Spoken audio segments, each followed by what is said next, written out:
दोस्तों, आज का वीडियो कुछ खास होने वाला है याई, इसलिए वीडियो को एंड तक जरूर देखना। छलावे की रात ट्रेन मुंबई से दिल्ली के लिए रवाना हो गई थी, पर काशी के माँ बाप को नहीं पता था कि उन्हें एक रात जयपुर में भी बितानी पड़ेगी, जो शायद उनकी जिंदगी की सबसे भयानक रात होगी। यह बात तब की है जब 14 साल का काशी मुंबई में अपनी फैमिली के साथ रहता था। काशी के माँ बाप रमा और संजीव दोनों दिल्ली के रहने वाले थे और वो दोनों शादी के बाद काम के सिलसिले में मुंबई शिफ्ट हो गए थे। काशी दिल्ली बस एक ही बार गया था, जब वो 5 साल का था। बहुत सालों बाद काशी के पापा ने पूरी फैमिली के साथ एक ट्रिप प्लान की। वो अपने बेटे को दूसरी बार दिल्ली ले जाना चाहते थे ताकि वह अपने दादा दादी का घर देख पाए। मुंबई से ट्रेन रवाना हो चुकी थी। काशी मुस्कुराते हुए खिड़की के बाहर अंधेरे में झांक रहा था। उसकी माँ रमा उसके पास ही सो रही थी। सोते हुए रमा को एक सपना आया। अपने सपने में रमा को अपना छोटा बेटा नितिन दिखा। यह बात बहुत अजीब थी, क्योंकि अपने छोटे बेटे नितिन को याद करना रमा बहुत पहले ही छोड़ चुकी थी। चलती ट्रेन में सो रही रमा के माथे से पसीना बहने लगा और एकदम से उसकी आंख खुल गई। काशी के पापा संजीव ने जब अपनी बीवी रमा को देखा तो वो बहुत घबराई हुई लग रही थी। संजीव ने पूछा कि उसे अचानक क्या हो गया है, पर रमा ने किसी को कुछ नहीं बताया और चुपचाप खिड़की की तरफ मुंह करके बैठ गई। कुछ ही देर में ट्रेन जयपुर स्टेशन पर रुक गई, लेकिन ट्रेन में कुछ टेक्निकल परेशानी आ गई थी, जिसकी वजह से सारे पैसेंजर्स को जयपुर में ही उतरना पड़ा, जिनमें काशी और उसकी फैमिली भी थी। काशी के पापा संजीव ने प्लान किया कि वो आज रात जयपुर में ही रुक जाएंगे और कल सुबह पहली ट्रेन से दिल्ली के लिए निकल जाएंगे। रात के करीब 12 बज चुके थे और बहुत अंधेरा हो चुका था। काशी के पापा ने रेलवे स्टेशन के पास ही एक होटल ले लिया। ऊपर चलकर जैसे ही काशी ने रूम के अंदर कदम रखा तो उसके सर में एक बहुत जोर का चुभने वाला दर्द शुरू हो गया। काशी ने सोचा कि यह मामूली सा सर दर्द होगा और इसलिए अपनी मां को बिना बताए वो बिस्तर पर सोने के लिए लेट गया। काशी और उसकी मां रमा एक रूम में सो गए और उसके पापा दूसरे रूम में, लेकिन रमा को नींद ही नहीं आ रही थी। वो पूरे टाइम अपने छोटे बेटे नितिन के बारे में ही सोचती रही। जब काशी 5 साल का था, तब उसकी फैमिली में उसके छोटे भाई का जन्म हुआ था, जिसका नाम नितिन था। लेकिन नितिन के साथ एक बहुत बुरा हादसा हुआ था।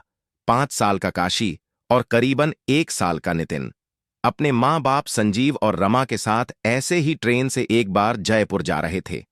काशी के पापा संजीव ने जयपुर से वापस लौटते हुए छोटे से नितिन को पूरे टाइम अपने हाथ में ही पकड़ रखा था। रात में करीब 2:30 पर 2 मिनट के लिए संजीव की आंख लग गई। ट्रेन के छोटे से झटके से जब संजीव की आंख खुली तो नितिन उनके हाथ में नहीं था। यह देखकर संजीव ने जल्दी से रमा को नींद से उठाया और उसे सब कुछ बताया। फिर दोनों तुरंत नितिन को पूरी ट्रेन में ढूंढने लगे। वो अपनी आंखों पर बिल्कुल भी यकीन नहीं कर पाए जब उन्होंने नितिन को ट्रेन के खुले हुए गेट के पास बैठा हुआ देखा। किसी को कुछ पता नहीं था कि वो वहां कैसे पहुंचा। रमा और संजीव का दिल जोर जोर से धड़कने लगा और वो लोग जैसे ही नितिन की तरफ आगे बढ़े, ट्रेन में एक और झटका लगा और नितिन ट्रेन के बाहर अंधेरे में गिरकर यहीं गायब हो गया। रमा की यह देखकर चीख निकल गई। दोस्तों, अब मैं आपको बताता हूं कि आप सिर्फ 1 रुपये में कर ट्रेन रोकी और बाहर निकलकर नितिन को ढूंढने लगे, लेकिन वो कहीं नहीं मिला। काशी उस समय बहुत छोटा था और उसके माँ बाप ने नितिन के बारे में उसे कुछ नहीं बताया था। साल बीते और काशी को नितिन के बारे में कुछ भी याद नहीं रहा। यही वजह थी कि काशी को अपने छोटे भाई के बारे में कुछ नहीं पता था। यह सब सोचते सचते रमा की आंखों में आंसू आने लगे थे। तभी उसे अपने बिस्तर के नीचे कुछ हिलता हुआ महसूस हुआ।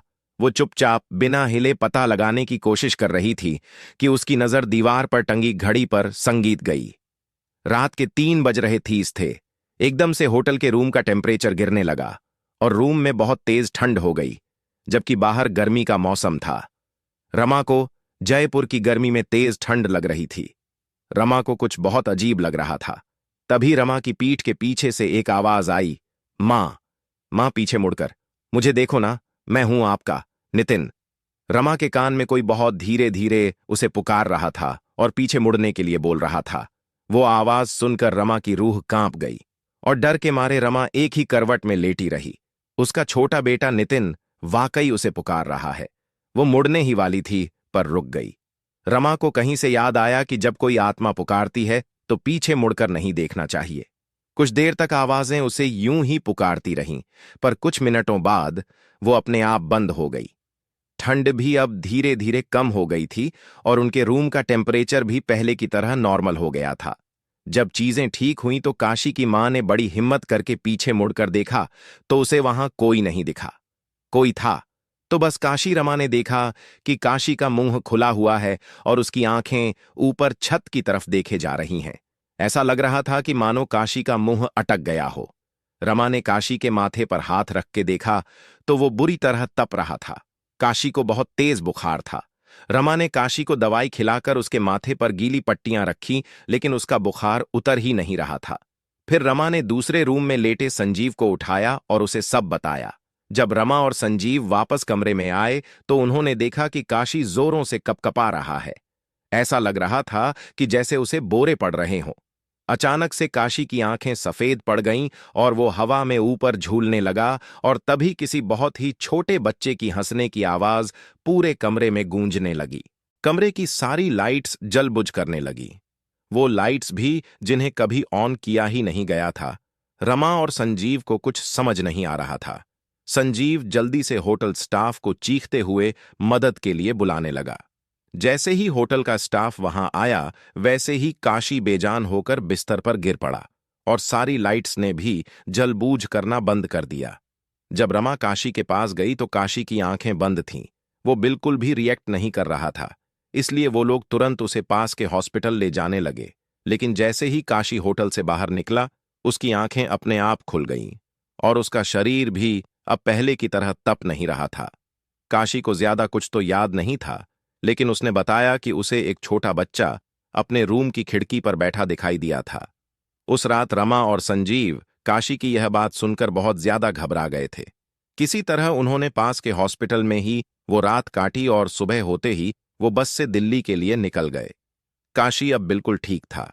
ऐसा लग रहा था कि जैसे उसे कभी कुछ हुआ ही नहीं था। दिल्ली पहुंचने पर संजीव, काशी और रमा एक पंडित के पास गए और उन्होंने पूरी कहानी उन पंडित को बताई।